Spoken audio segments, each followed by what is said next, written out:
Muy buenas tardes.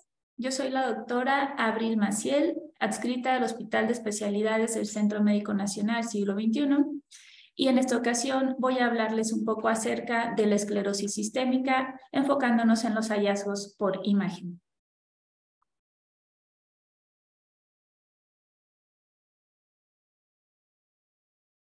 Como los objetivos de esta revisión, vamos a ver acerca de la patología, su etiopatología, sus signos y síntomas más clásicos, y nos vamos a dedicar a revisar los principales hallazgos que podemos encontrar a través de la imagen en órganos y sistemas que se encuentran afectados por esta enfermedad en diferentes etapas.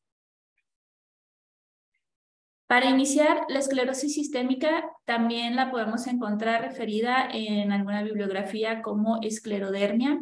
Es un desorden autoinmune que compromete al tejido conectivo, caracterizándose por la aparición de fibrosis multisistémica y el depósito de calcificaciones a nivel de los tejidos blandos. Las manifestaciones de esta enfermedad son muy variadas y dependen del órgano y sistema que se encuentre afectado. Desgraciadamente, la esclerosis sistémica puede afectar desde el sistema musculoesquelético, a nivel pulmonar, cardíaco, gastrointestinal, el sistema hepatobiliar e incluso a los riñones. Entonces, las manifestaciones que se pueden presentar son muy variadas y muy amplias. Es una enfermedad que se caracteriza por presentarse en adultos jóvenes de entre 30 a 50 años de edad de su aparición. Tiene una predilección por el sexo femenino con una presentación de 3 a 1 casos, y generalmente también podemos encontrar asociación de esta enfermedad con otros desórdenes de tejido conectivo, como el lupus eritematoso sistémico, la polimiositis, dermatomiositis y el síndrome de Crest, caracterizado por calcinosis, fenómenos de Raynaud, trastornos esofágicos, esclerodactilia y la presencia de telangiectasias. El comienzo de la enfermedad generalmente es insidioso, únicamente con la aparición de lesiones en la cara y en las extremidades, todas estas lesiones muy superficiales a nivel cutáneo que se pueden llegar a infectar y pues generan una disconformidad en el paciente. En el 80% de los casos, la enfermedad se limita únicamente a la piel y pues su manejo se hará por parte del servicio de dermatología en conjunto con reumatología. Pero en el 20% de los casos, esta enfermedad tiene un ataque sistémico, afectando diferentes órganos y sistemas. Y es ahí donde participamos mucho nosotros, a través de los métodos de imagen, verificando pues cómo va la progresión de la enfermedad. De las manifestaciones clínicas, pues van a depender de cuál es el sistema predominantemente afectado. Hasta en un 70-79% de los casos hay daño a nivel de las articulaciones, con síntomas muy similares a los de la artritis reumatoide. En el 80% de los casos se generan trastornos esofágicos por afectación del músculo en este nivel, y en el 90% de los casos existe daño pulmonar, convirtiéndose en la primera causa de morbimortalidad. Para el diagnóstico de la esclerosis sistémica necesitamos realizar un análisis histopatológico. En este tipo de estudio lo que se va a encontrar es la presencia de un depósito generalizado y exagerado de colágeno, así como de otras proteínas que dependen de la matriz extracelular. Esto genera un involucro de vasos de pequeño calibre en etapa temprana de la enfermedad, generando posteriormente una fibrosis perivascular y finalmente estenosis del lumen de los vasos de forma gradual. También es necesario realizar estudios con marcadores inmunológicos que nos van a dar un valor tanto diagnóstico como pronóstico para la enfermedad. Y de los más importantes tenemos los anticuerpos antinucleares, los antitopoisomerasa 1, anticentrómero y antinucleolares. Y entonces, ¿en qué momento participa el servicio de imagen para el diagnóstico de esta enfermedad? En sí, nuestro papel está más enfocado hacia el seguimiento y el pronóstico de los pacientes. Vamos a poder detectar a través de los métodos de imagen afectaciones a nivel de órganos y sistemas, incluso antes de que los pacientes inicien con sintomatología a este nivel. Y bueno, uno de los sistemas más afectados en la esclerosis sistémica es el sistema digestivo, hasta en un 90% de los casos con un daño a nivel del esófago. Este daño puede generar hipomotilidad con la secundaria enfermedad por reflujo gastroesofágico, que como sabemos va a ir generando un proceso inflamatorio crónico a nivel de la mucosa que posteriormente evoluciona a una displasia de las células. Entonces, este trastorno, además, al presentar reflujo gastroesofágico puede llegar a haber muchos episodios de neumonía por broncoaspiración y pues más complicaciones ahora a nivel pulmonar. Otro de los trastornos que favorece la presentación del reflujo gastroesofágico es el daño al estómago manifestado con gastroparesia. Esto se llega a presentar de un 40 a 70% de los casos. También, como mencionamos, hay la presencia de telangiectasias en múltiples niveles, a nivel del estómago, generando una imagen característica en endoscopía conocida como estómago en sandía. Y estas mismas lesiones pueden llegar a tener episodios de sangrado. Otro de los órganos afectados con frecuencia es el colon. En este nivel, alterado por un trastorno en la movilidad, en la movilización del colon, que va a generar una constipación crónica. Y esta constipación también puede llevar a consecuencias pues como una oclusión o datos de pseudoclusión intestinal, la formación de divertículos de boca ancha, y incluso a nivel rectal puede existir prolapso. Entonces, como vemos, en sí el sistema digestivo está muy afectado porque se genera una fibrosis de la capa muscular.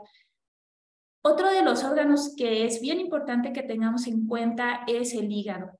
Aunque su afectación solo se presenta de un 5 al 10% de los casos, cuando esto se asocia con la esclerosis sistémica, llega a generar cirrosis biliar primaria, lo que se conoce como el síndrome de Reynolds, la asociación de cirrosis biliar primaria con la esclerosis sistémica.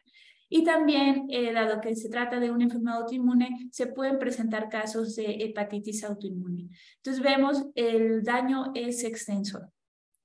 Dentro de la imagen, a nivel del esófago, lo que podemos encontrar típicamente es un ejemplo como el que tenemos en pantalla, en el que al administrar contraste varitado o hidrosoluble, podemos encontrar ondas de terciarismo en el esófago, afectando principalmente tercio medio y tercio inferior. Esto es debido a una dismotilidad, no permite un tránsito adecuado del vario, y también podemos encontrar asociado la presencia de hernias hiatales, como en el ejemplo de la pantalla.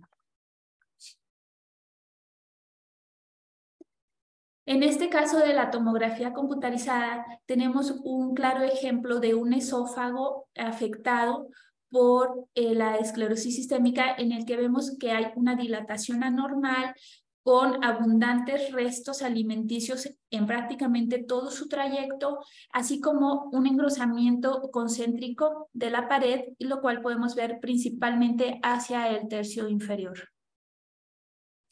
En la imagen sagital, también si prestamos atención, podemos encontrar un desplazamiento de la unión esófago-gástrica que rebasa al hiato diafragmático y es compatible con una hernia hiatal.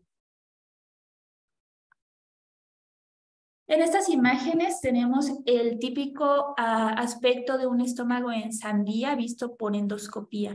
Esto es generado por la presencia de telangiectasias, las cuales se demostraron a través de este estudio angiográfico y pueden ser tratadas tanto de manera endoscópica como de manera endovascular. Dichas lesiones pueden presentar episodios de sangrado agudo con la secundaria melena o vómitos con restos de sangre. Y también puede haber sangrados microscópicos crónicos que generen anemia ferropénica. En este otro caso, uno de los hallazgos que no es muy frecuente, pero sí se encuentra asociado a la esclerosis sistémica, es la presencia de gas en el espesor de la pared intestinal o la presencia también de neumoperitoneo. Entonces, la neumatosis intestinal se genera no siempre de causa isquémica, podemos encontrarlo a diferentes niveles de las asas intestinales, y en algunos casos, como en esta imagen, asociado a la presencia de ascitis. Como comentaba, el daño a nivel de colon y recto se genera principalmente por un trastorno de la motilidad, lo que va generando dificultad para la evacuación y una secundaria impactación fecal. Como en el caso presente, pues una impactación muy importante que necesitó de manejo médico para la desimpactación. Y en el caso del daño hepático, la cirrosis biliar primaria pues va a generar cambios estructurales que se caracterizan por la disminución de volumen del hígado, en ese caso con prominencia del lóbulo izquierdo. Tenemos presencia de ascitis y esplenomegalia como dato de hipertensión portal. Como pueden ver, en la mayoría de los casos presentados, las imágenes de tomografía se adquieren únicamente en fase simple. No porque esté contraindicado el uso de contraste, sino porque los pacientes tienen ya un daño a nivel cutáneo y de sus vasos sanguíneos tan importante que muchas veces ya no hay forma de encontrarles vías por donde administrar contraste. Entonces, desgraciadamente, pues nos tenemos que limitar a estudios de fase simple. En cuanto a la afectación pulmonar, lo que más frecuentemente vamos a encontrar en la esclerosis sistémica es la presencia de enfermedad intersticial hasta en el 90% de los casos. La imagen, principalmente por tomografía, tiene un papel súper importante en la evaluación, en el pronóstico de los pacientes, ya que podemos encontrar cambios incipientes por imagen, incluso antes de que el paciente llegue a presentar sintomatología. Y esto nos ayuda para iniciar tratamiento antes de que la sintomatología ya tenga, pues genere restricción en la vida del paciente, ya que va a presentar disnea en grados variables. Cuando ya el daño pulmonar es tanto que se genera fibrosis, se considera la primera causa de mortalidad en pacientes con esclerosis sistémica, siendo esta de hasta 40% en los 10 años de la enfermedad ya con daño pulmonar. Lo que principalmente vamos a buscar por imagen va a variar. En el estudio de radiografía, en etapas iniciales puede encontrarse normal la mayoría de las veces, dado que los hallazgos son muy sutiles. En etapas más avanzadas podemos encontrar disminución de la expansión pulmonar, engrosamiento intersticial de predominio hacia las regiones basales y hacia la periferia. Y a nivel de la tomografía computarizada, vamos a buscar principalmente 3 hallazgos. El primero son la presencia de opacidades en vidrio deslustrado, que se creía que traducían un proceso inflamatorio, una neumonitis sutil que era reversible, pero estudios histopatológicos han demostrado que en el caso de la esclerosis sistémica, estas opacidades corresponden a áreas de microfibrosis pulmonar y que ya no son reversibles. Por el contrario, irán incrementando conforme progrese la enfermedad, pero sí es posible darles un tratamiento para evitar que esta progresión sea tan rápida. Otro de los hallazgos en estadios más avanzados será la presencia de engrosamiento reticular del intersticio, principalmente intersticio interlobulillar. Y ya en etapas aún más avanzadas encontraremos la presencia de áreas quísticas o pseudoquísticas aisladas, esto debido a la destrucción de los lobulillos y de predominio hacia la periferia y hacia los lóbulos inferiores. Aunado con esto, vamos a tener también una afectación del sistema cardiovascular, principalmente caracterizado por la presencia de hipertensión arterial pulmonar. Esta afectación se puede llegar a presentar hasta en el 40% de los casos. Se considera que ya es una complicación tardía de la enfermedad, pero tiene una alta asociación con insuficiencia cardíaca. Esto constituye la segunda causa de mortalidad en pacientes con esclerosis sistémica.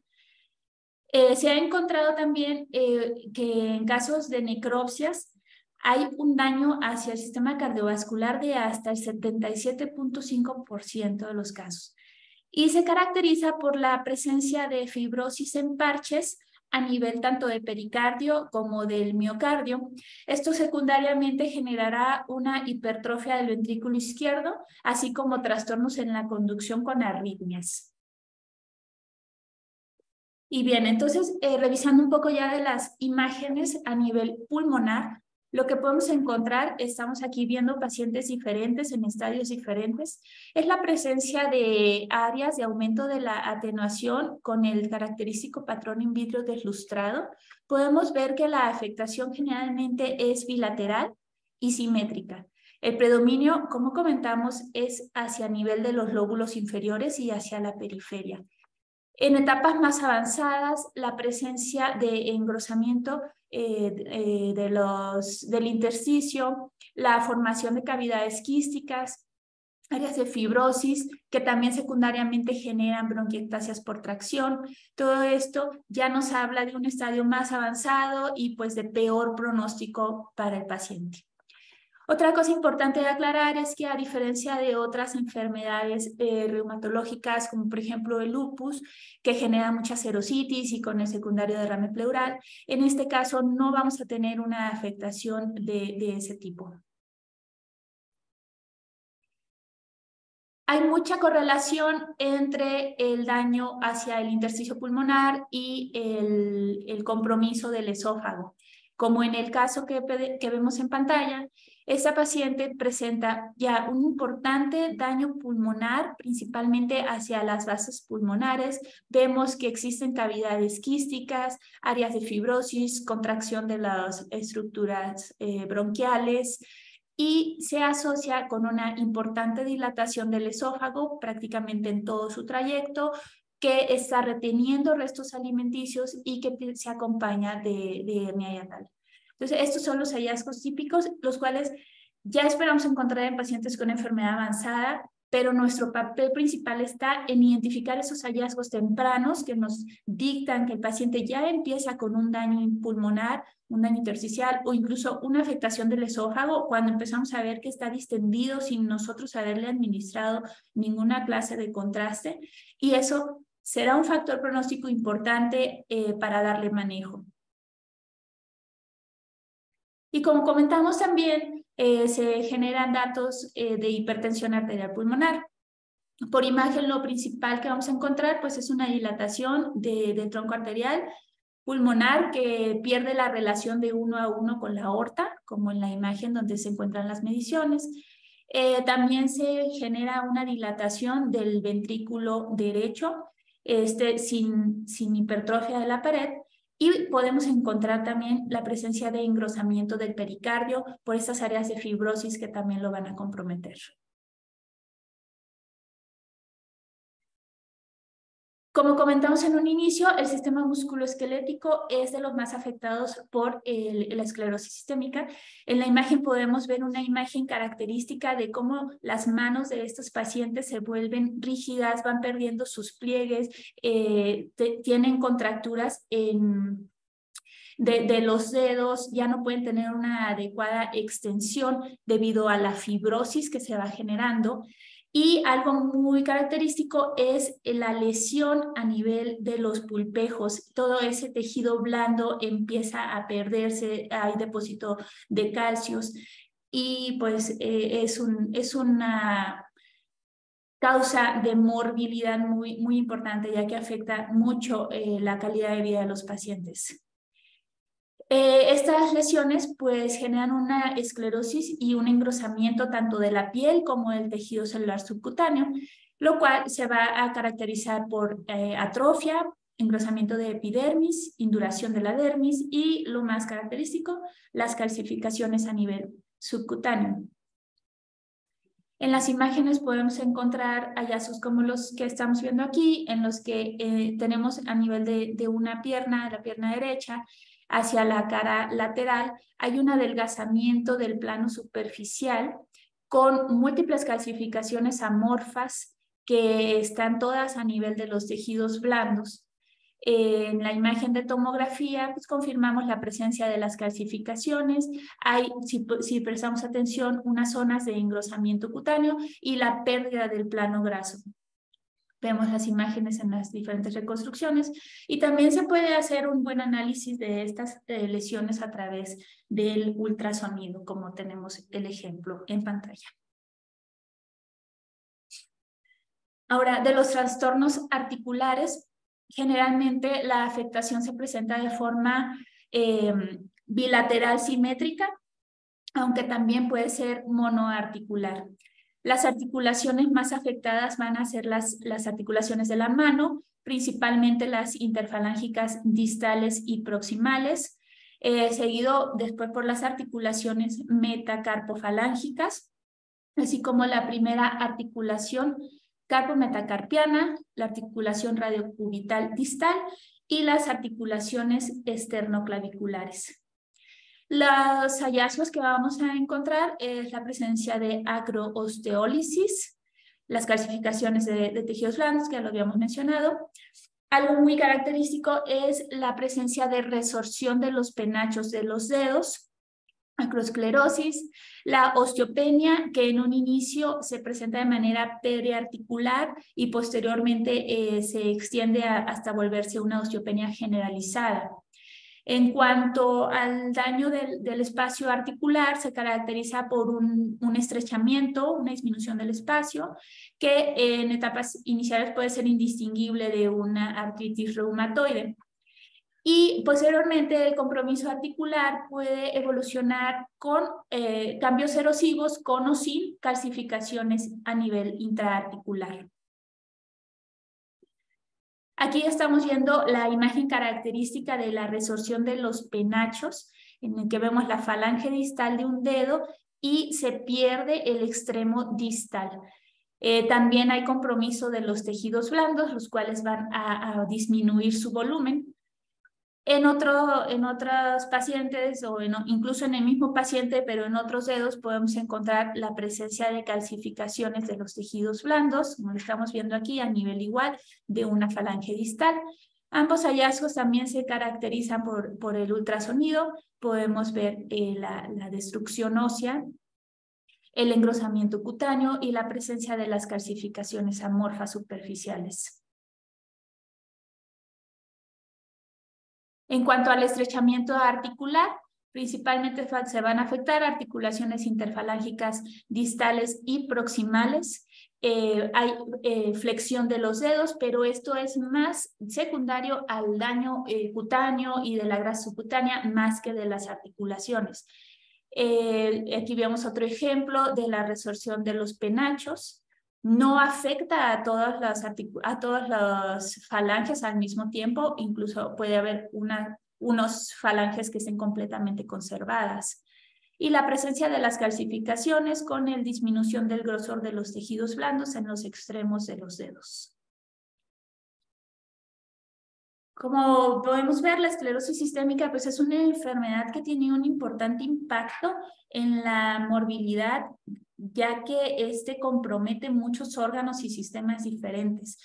En sí, lo más afectado, como ya vimos, son el sistema digestivo a nivel del esófago, el sistema musculoesquelético con el daño articular y principalmente pues el daño pulmonar. Eso nos va a llevar como la primera causa de mortalidad.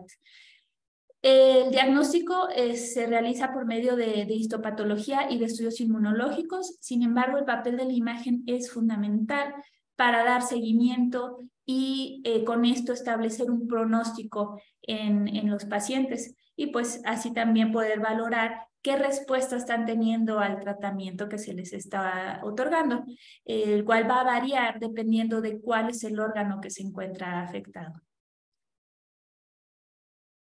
Bueno, esto es algo de la bibliografía que utilicé. Les agradezco mucho por su atención. Espero que haya sido de utilidad para todos esta charla.